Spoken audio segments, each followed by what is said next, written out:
Bir şeytan gör necə oynayıb bunlarla. Evdə çəkilmə otururlar bir dənə qıraqda.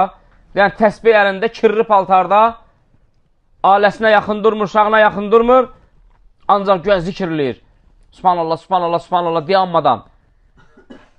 Bədbaxt başa düşməyib ki, cəmaət namazının fəziləti ondan üstündür, fərzdir. Başqa düşüb bidətə, xarab fikrə. Ona görə alimlər bu sözlərdən çox istifadə edirlər ki, zahidlik heç də dünyanı tərk eləmək, qırağa çəkilmək, dünyaya arxa çevirmək. Bu deyil. Zahidlik odur ki, dünya sənə gələndə sən ona meyilləməyəsən, ona arxu çörük gedəsən. Dünya budur, zahidlik budur. Həmçinin İbrahim İbn Ədhəm özü sarayda idi.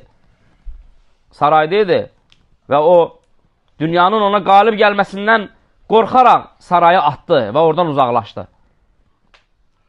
Həmçinin Fudeyl ibn İyad rahiməhullah buyurur ki, zahidlik əlinlə dünyanı atmaq deyil, qəlbindən çıxarmaqdır.